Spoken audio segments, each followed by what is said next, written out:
bem-vindos a mais um estudo em nosso canal, Descobrindo a Espiritualidade. Vamos prosseguir estudando o Livro dos Médiuns, primeira parte, capítulo 4, ainda nas argumentações de Kardec para demonstrar que as teorias que contraditam o Espiritismo não procedem, especialmente aquelas oriundas de um estudo não aprofundado, de uma análise superficial e preconceituosa. Estamos analisando a teoria que afirma que as comunicações espíritas são sempre oriundas do demônio, do diabo, essa figura mitológica que representa o mal. Kardec prossegue a partir do ponto 9. A Igreja reconhece como autênticas certas manifestações da Virgem e de outros santos, em aparições, visões, comunicações orais, etc. Esta crença não está em contradição com a doutrina da comunicação exclusiva dos demônios? De fato, é uma pergunta muito importante, não é? Se toda a comunicação dentro do centro espírita é de um demônio, e por que as comunicações da própria igreja, mediúnicas claramente, ou aparições de anjos, seriam realmente, dos anjos? Acreditamos que algumas pessoas hajam professado de boa fé essa teoria, mas também cremos que muitos a adotaram unicamente para não terem que se ocupar com estas coisas, em virtude das más comunicações que todos estão sujeitos a receber. Dizendo que só o diabo se manifesta, quiseram aterrorizar, mais ou menos como se faz com uma criança, a quem se diz: não toques nisto, porque queima. Vejam como Kardec era avançado para a época, né? Até hoje é assim. Muitos temem o espiritismo, a umbanda, qualquer religião que envolva comunicação mediúnica, por medo, porque foi imposto um medo, aterrorizando essas pessoas de que poderiam se queimar, poderiam ser condenadas apenas por conhecer a doutrina. A intenção pode ter sido louvável, mas não atingiu o objetivo, visto que a proibição só serve para excitar a curiosidade e o temor do diabo já não reprime quase ninguém. Na época de Kardec, não tinha força esse argumento, né? Hoje não sei se voltou a ter força, mas realmente muitos começam a ter curiosidade, e é por isso que os movimentos de religiões que trabalham com mediunidade têm crescido muito nos últimos anos. Todos querem vê-lo, ao menos para saber como é feito, e ficam muito espantados por não o acharem tão feio como imaginavam. De fato, quem estuda o Espiritismo realmente percebe que todo o temor que a Igreja coloca é pura fantasia. E não se poderia achar também outro motivo para essa teoria exclusiva do diabo? Para muitas pessoas, estão errados todos os que não pensam igual a elas. Ora, os que pretendem que todas as comunicações são obra do demônio não serão induzidos a isso pelo receio de que os espíritos não estejam de acordo com eles sobre todos os pontos? Mais ainda sobre os que se referem aos interesses deste mundo, do que sobre os que dizem respeito aos interesses do outro? Então veja a reflexão de Kardec. Muitos não acreditam por medo, muitos atacam por receio, mas muitos também porque temem que a mensagem dos espíritos possa contradizer o que eles pregam, o que eles acreditam, prejudicando seus interesses terrenos. Não podendo negar os fatos, quiseram apresentá-los sob forma assustadora. Mas esse meio não produziu melhor resultado do que os outros. Onde o temor do ridículo é impotente, deve-se deixar que as coisas sigam seu curso. É aquele mesmo argumento que nós vimos quando perseguiam ainda os seguidores de Jesus no templo, e um dos doutores da lei disse: deixa eles pregarem. Se for obra do diabo, vai morrer. Se for obra de Deus, nós não podemos evitar. Ele foi inspirado ali naquele momento, eu não lembro do nome do doutor da lei, mas é um trecho da Bíblia, dos Evangelhos, que demonstra que a perseguição ali, no momento que prendiam Pedro e outros discípulos, João, que estavam pregando, realizando curas, e aí um doutor da lei muito inspirado disse: eu acho que a gente não precisa reprimir esse movimento, porque se for um movimento falso, vai morrer por si só. É o mesmo argumento, Muitos atacam o espiritismo sem raciocinar sobre isso. O muçulmano que ouvisse um espírito falar contra certas leis do Alcorão certamente acreditaria tratar-se de um espírito mau. O mesmo se daria com um judeu no tocante a algumas práticas da lei de Moisés. Quanto aos católicos, ouvimos um deles dizer que o espírito que se comunicava só podia ser o diabo, porque se dava ao luxo de pensar de modo diverso do dele. Acerca do poder temporal, embora só houvesse pregado a caridade, a tolerância, o amor ao próximo e a abnegação das coisas deste mundo, que o Cristo ensinou em suas máximas. Então vejam que exemplo Kardec traz, não é? O exemplo de um católico que ouviu o Espírito falar de coisas belas, de tudo que Jesus também pregou, mas no momento que o Espírito discordou dele em relação ao poder temporal, ao poder dos homens, ele disse que só poderia ser o diabo aquele espírito. Aquela manifestação só poderia ser demoníaca, porque discordou dele de um ponto, sobre um ponto. Apesar de falar de Cristo, de bondade, de perdão. Vejam como, né, essa teoria ela é limitada, não faz sentido. Traz muito orgulho e egoísmo, né? Pensa diferente de mim, é do diabo. Essa é a conclusão que eles têm.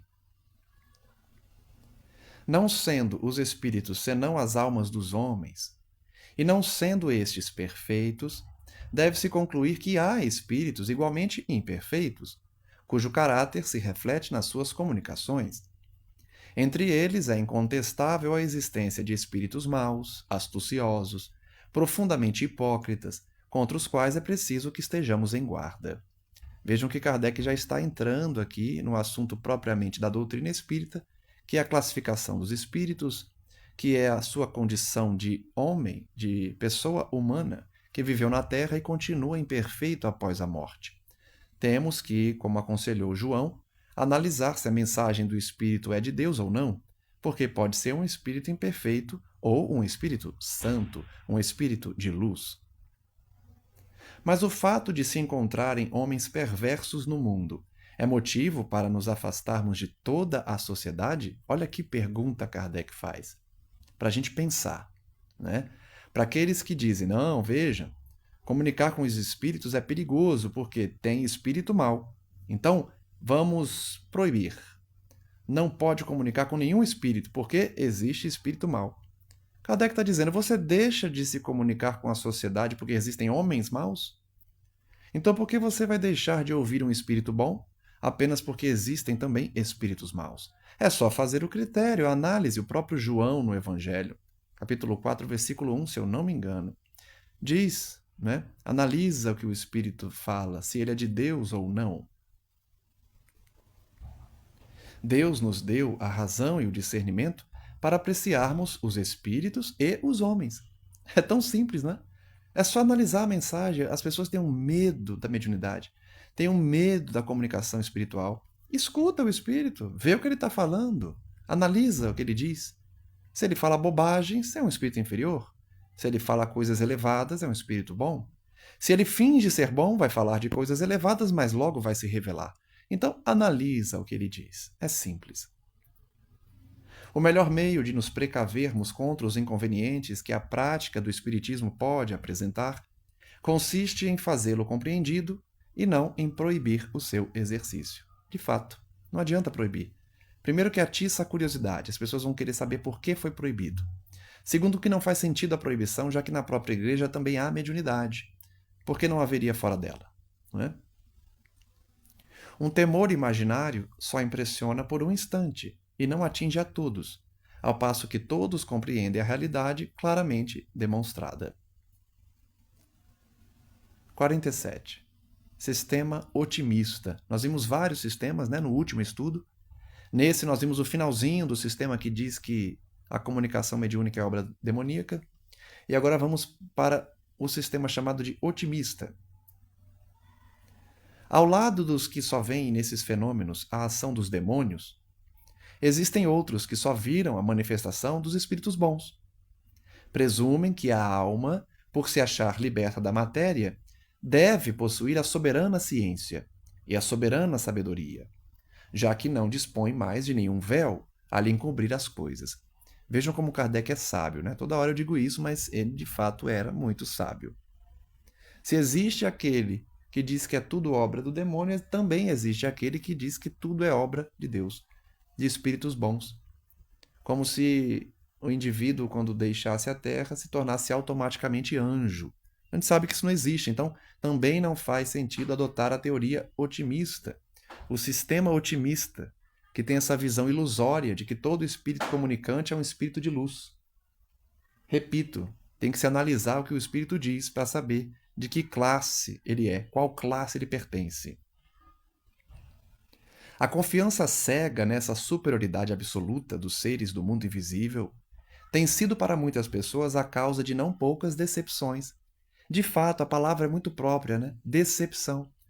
Muitos espíritas visitam terreiros de umbanda, visitam reuniões mediúnicas e se decepcionam, porque esperavam que espíritos superiores se comunicariam e vêm ali espíritos inferiores trabalhando, espíritos inferiores querendo melhorar, mas que para a visão de muitos é algo ruim, né?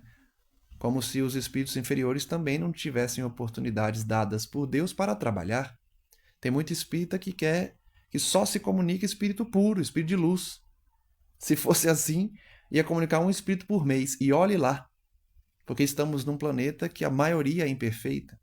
Então, por que fazer essa filtragem, essa exigência, como se a comunicação mediúnica fosse apenas para espíritos nobres, uma classe selecionada? Não existe isso, né? Mediunidade é um trabalho que tem que ser feito para todos. Então, se dá a oportunidade de todo tipo de espírito se comunicar, inclusive os imperfeitos, que são a maioria nesse mundo. Mas a palavra, repito, decepção é muito própria, porque é comum a gente se decepcionar quando vê uma comunicação de um espírito inferior, porque a gente espera um espírito de luz, mas nem sempre eles vêm, eles podem vir, ou o grupo está equilibrado o suficiente para receber a mensagem de luz, mas eles sempre estão conosco, não é? Todo grupo mediúnico sério recebe sim mensagens dos seus mentores, espíritos de luz, espíritos sérios. A maioria das mensagens são de espíritos sérios, comprometidos com o trabalho. As exceções são de espíritos sofredores que querem perturbar, né? Os sofredores que se comunicam é para serem tratados. A minoria é de espírito que quer atrapalhar e acabar com aquele trabalho, aquela atividade. Esses aprenderão à própria custa a desconfiar de certos espíritos e a não confiar em certos homens. Vejam que é um processo natural.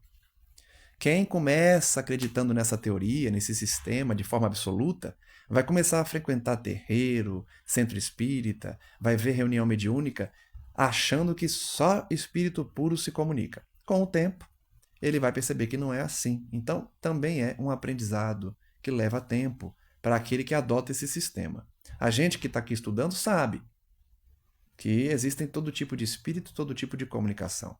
A gente que estuda não vai chegar num centro espírita, num terreiro de umbanda, achando que só vai ter espírito puro, né? A gente está num planeta de provas e expiações, onde há muitos espíritos imperfeitos na espiritualidade, e eles se comunicam.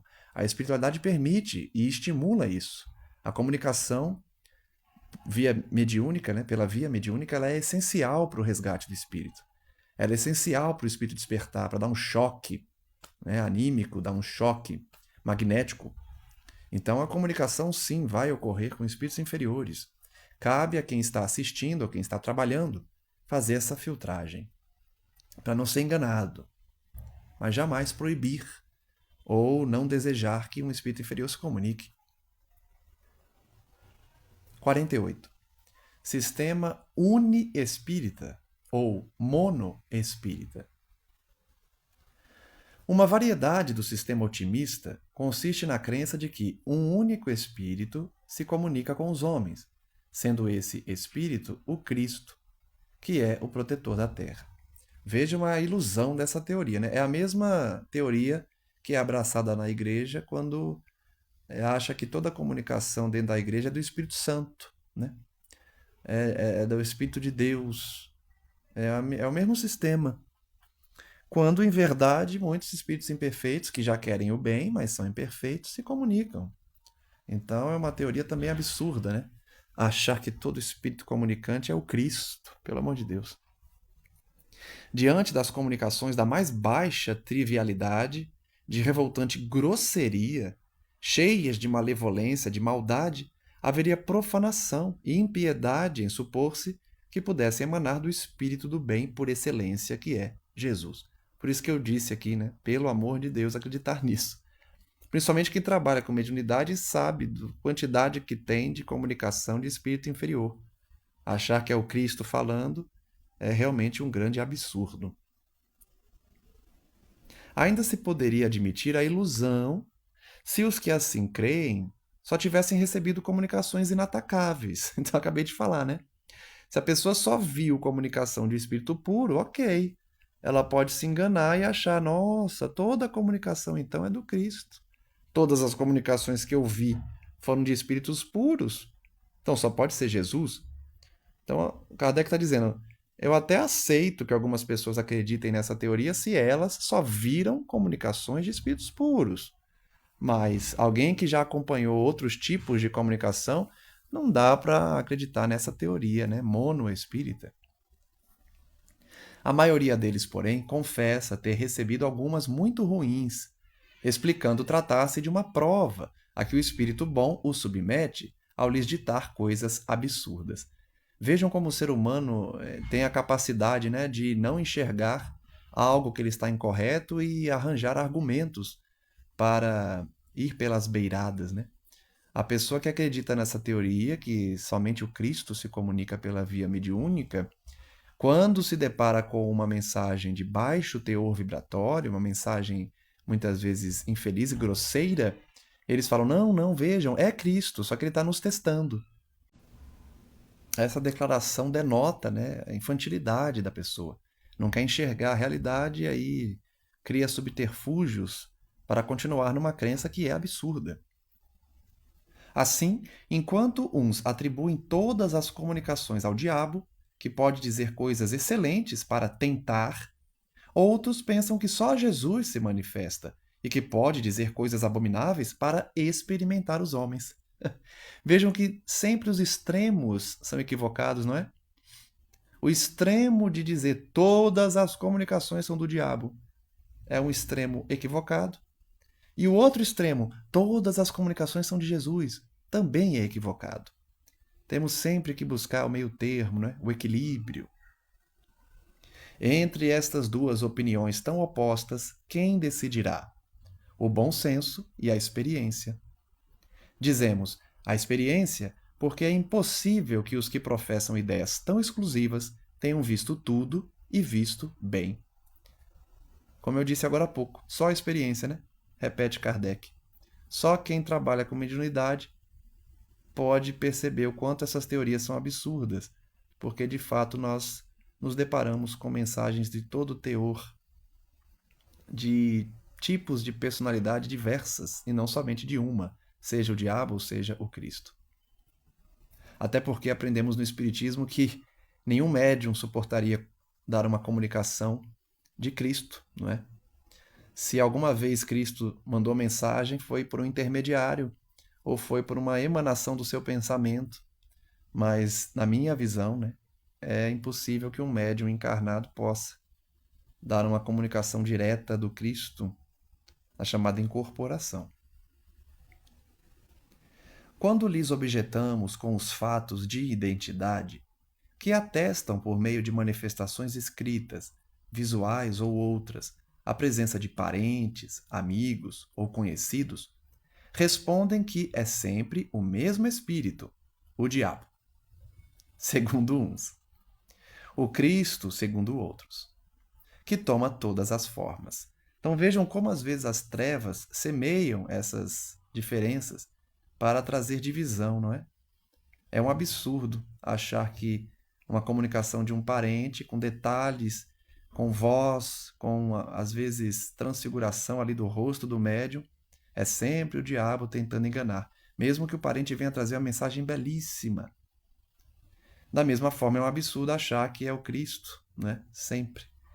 E quando vem um parente, é Cristo se fingindo ser sua avó. É um absurdo enorme isso. Mas não nos dizem por que razão os outros espíritos não podem comunicar-se.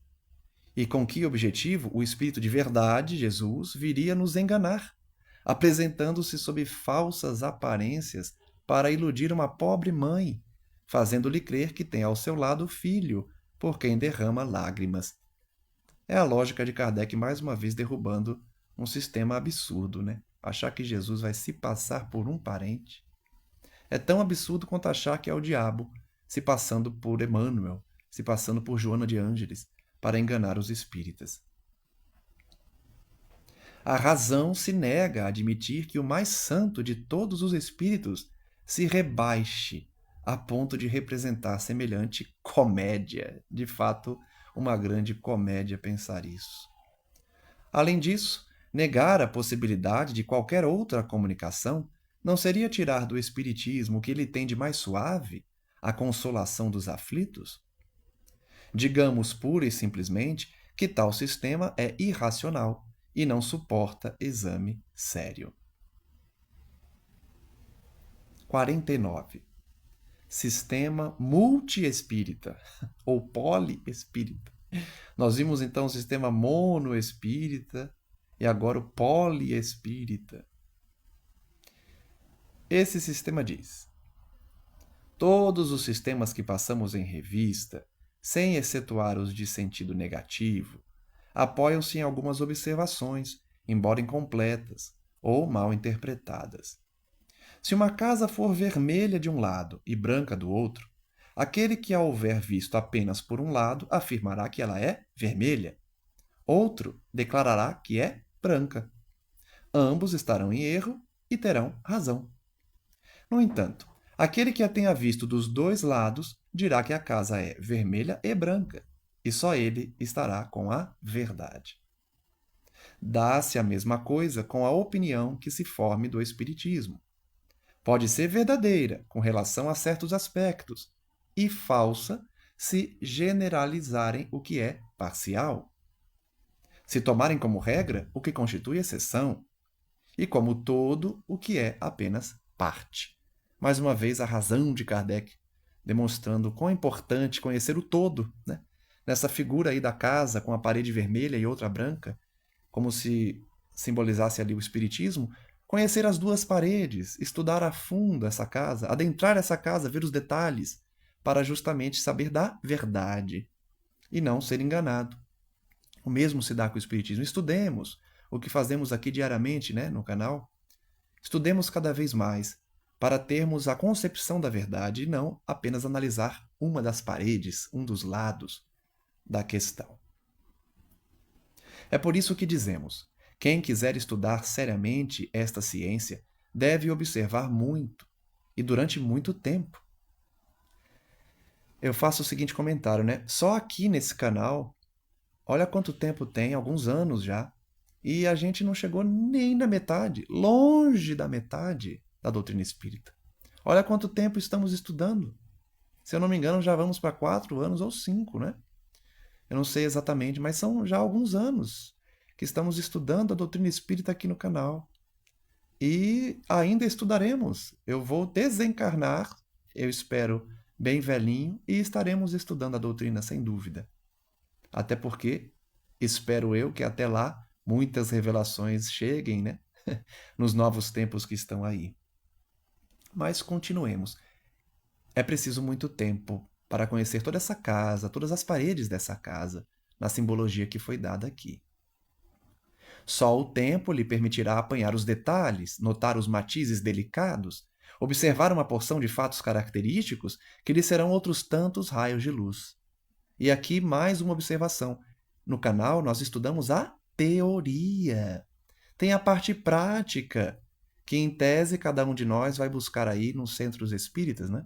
Ou nos terreiros de Umbanda. Logicamente não na doutrina espírita, mas o exercício da mediunidade.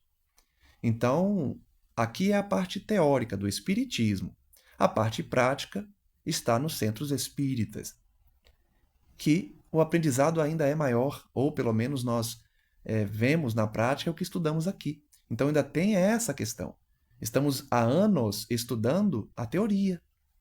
Muitos dos que me escutam certamente estão na prática, outros não. Então existe a parte teórica e existe a parte prática. Olha quanto há a aprender. E olha o quanto é equivocado alguém que acha que entende o Espiritismo lendo um capítulo de um livro.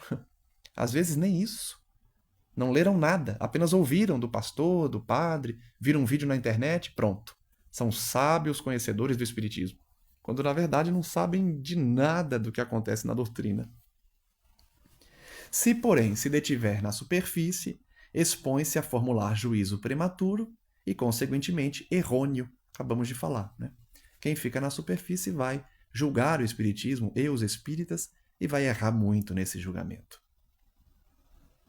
Eis aqui as consequências gerais, deduzidas de uma observação completa e que agora formam a crença, pode-se dizer, da universalidade dos espíritas, visto que os sistemas restritivos não passam de opiniões isoladas. Então, depois de ver todos os sistemas que buscam contradizer o espiritismo, Kardec vai elencar os princípios gerais do espiritismo. Primeiro, ou primeira verdade, né? Primeira observação. Os fenômenos espíritas são produzidos por inteligências extracorpóreas, ou seja, pelos espíritos. Isso todos sabemos. Segunda, os espíritos constituem o mundo invisível. Estão em toda parte, povoam os espaços infinitos, muitos estão continuamente à nossa volta e com eles nos achamos em contato. Também sabemos disso, né? Estamos cercados de testemunhas invisíveis, os espíritos. Terceira, os espíritos reagem incessantemente sobre o mundo físico e sobre o mundo moral, e são uma das potências da natureza. Isso a gente aprende no espiritismo mesmo, né? Os espíritos como potência da natureza. Todos nós somos potências da natureza, especialmente quando estamos desencarnados, já que temos mais liberdade de agir sobre a matéria, a depender da nossa elevação espiritual, mas também com caráter moral, com o mundo moral. Quarta, os espíritos não são seres à parte na criação, mas as almas dos que viveram na Terra ou em outros mundos e que se despojaram do invólucro corpóreo. Essa crença aqui é minoria, né? Só os espíritas e os espiritualistas aí do planeta acreditam nela. A grande maioria dos que professam outras religiões não acreditam que os espíritos são as almas dos homens que viveram na Terra, mas sim seres à parte na criação, anjos ou demônios. No espiritismo a gente sabe que são os homens que viveram na Terra e que estão agora no plano espiritual. Consequentemente, as almas dos homens são espíritos encarnados e nós, morrendo, nos tornamos espíritos desencarnados. Por isso que ele pôs com E maiúsculo. Quinta, há espíritos de todos os graus de bondade e de malícia, de saber e de ignorância. Isso é outra característica muito importante, porque muita gente se confunde, se ilude, é fascinado, às vezes, por um espírito inferior, achando que se trata de um espírito superior. É preciso, como falamos há pouco, que façamos um critério, uma análise da mensagem, seguindo aí João 4:1. Analisar se o espírito é de Deus ou não. Sexta, todos estão submetidos à lei do progresso e podem todos chegar à perfeição. Mas como têm livre-arbítrio, lá chegam em tempo mais ou menos longo, segundo os esforços e a vontade de cada um. É o livre-arbítrio aí como soberano para ditar o nosso destino. Depende apenas de nós a velocidade da nossa evolução. Sétima, são felizes ou infelizes de acordo com o bem ou o mal que praticaram durante a vida e com o grau de adiantamento a que chegaram. A felicidade perfeita e sem mescla é privilégio dos espíritos que atingiram o grau supremo da perfeição. Esse outro conceito é essencial no espiritismo, né? Falei agora há pouco que somos autores dos nossos destinos. Então, se queremos um destino feliz, precisamos cultivar agora boas ações. Então, a felicidade ou a infelicidade depende de nós, do que praticamos na Terra. Todos os dias nós acordamos e decidimos se seremos pessoas boas ou más, se vamos tomar um banho e ir para o trabalho, ou se vamos assaltar alguém, se vamos fazer o mal. Então é uma escolha. Quem escolhe o trabalho, o bem, a correção, a vida cristã, vai colher felicidade. É inevitável, é da lei. e quem escolhe fazer mal ao outro vai colher infelicidade. Não há como fugir da lei. Oitava, todos os espíritos, em dadas circunstâncias, podem manifestar-se aos homens. O número dos que podem comunicar-se é indefinido. Então, é a pluralidade aí de comunicações e todos podem se comunicar. Não há proibições, né, no plano espiritual. Podem haver limitações? Sim, a depender da condição do espírito. Mas se ele tem condições de dar a mensagem, ele dará. Nona, os espíritos se comunicam por meio dos médiuns, que lhes servem de instrumento e de intérpretes. Todos sabemos disso. Décima, reconhece-se a superioridade ou a inferioridade dos espíritos pela linguagem. Falamos nesse capítulo muito disso, né? Identificar a mensagem que o espírito está dando para saber que classe ele é. Os bons só aconselham o bem e só dizem coisas proveitosas. Tudo neles lhes atesta a elevação. Os maus enganam, e todas as suas palavras trazem a marca da imperfeição e da ignorância. É por isso que eu falei também há pouco que precisamos testar, perguntar, verificar e analisar, porque existem sim espíritos maus que enganam, fingindo ser bons. Mas, como eu também disse, com o tempo eles acabam se revelando. Por isso, estudar é importante. Você identifica que é um espírito enganador, mistificador, pelo que ele fala e pelos tropeços que ele comete, à medida que você vai fazendo mais perguntas. Vejam que proibir é o oposto de se resolver e de se identificar. Porque quanto mais você pergunta e dialoga com esse espírito, no centro espírita, logicamente, né, no local apropriado, mais você vai perceber de que classe ele pertence. Os diferentes graus por que passam os espíritos se acham indicados na Escala Espírita, o Livro dos Espíritos, livro 2º, capítulo 1, questão 100. Já estudamos aqui a classe dos espíritos. Qual classe cada um pertence. O estudo dessa classificação é indispensável para se apreciar a natureza dos espíritos que se manifestam, assim como suas boas e más qualidades. Nós vamos encerrar o estudo então aqui, já que estamos chegando aí no finalzinho, né, do capítulo, mas ainda falta o item 50 e também o item 51, mas já colhemos aí bastante informação e aprendizado da análise desses sistemas, demonstrando ao final desse item estudado hoje os princípios gerais da doutrina, que nos demonstram quão lógica ela é e como nós podemos estudá-la para avançarmos. Reflitamos assim sobre os ensinamentos de hoje para não deixar que opiniões absurdas diminuam a nossa fé, a nossa crença, porque sabemos que a figura do diabo, simbólica aí para representar o mal, não poderia falar do bem como Chico Xavier falou, Emmanuel, Joana de Ângeles e tantos espíritos dedicados ao bem e que não podem ser enganadores por séculos, por muitos anos, falando sempre no Cristo e dizendo que só Ele é a nossa salvação. Reflitamos também sobre tudo o que aprendemos sobre a necessidade de analisar as mensagens para não sermos enganados e que possamos, assim, utilizar todo esse aprendizado para ajudar os outros, para melhorar como pessoas, para avançar na escala evolutiva e contribuir também para esse movimento libertador da humanidade. Agradeço a todos que nos acompanham, agradeço a espiritualidade sagrada que nos inspira e que se preocupa conosco para continuarmos a falar do Espiritismo, dessa doutrina libertadora, e que essa mensagem chegue cada vez mais a mais pessoas que precisam ouvir, especialmente aqueles que estão insatisfeitos com as informações dadas por outras crenças, por já se encontrarem mais maduros para compreender Deus. Que possamos utilizar a doutrina espírita para essa compreensão de um Deus mais justo, de um Deus não humano, de um Deus na sua perfeição absoluta que nos ama infinitamente. Muito obrigado ao Mestre Jesus, muito obrigado às equipes responsáveis pela divulgação da doutrina e que possamos utilizar a figura do Mestre como a nossa referência diária, desde o momento em que despertamos até o momento de dormir, ao desdobrar-se no plano espiritual e trabalhar, lembremos-nos de nosso Mestre, o espírito da mais alta estirpe que nasceu nesse mundo e veio em sacrifício para nos mostrar o caminho. Sigamos o caminho apontado por Jesus, trilhado por Ele próprio e depois demonstrado por suas atitudes, indicando o caminho para todos. Graças damos a nosso Senhor Jesus hoje e sempre. E que a espiritualidade bendita que trabalha em nome dele possa visitar cada lar, envolver cada pessoa e também aqueles que estão em nossos pensamentos, para que recebam a visita de Cristo, a visita dos seus ministros e dessa vibração bendita que nos envolve. Muito obrigado, amigo Jesus, hoje e sempre. E que Maria Santíssima, Mãe das Mães, possa também rogar por nós, junto a Cristo, para que tenhamos o envolvimento e as bênçãos a cada dia. Que assim seja, graças a Deus.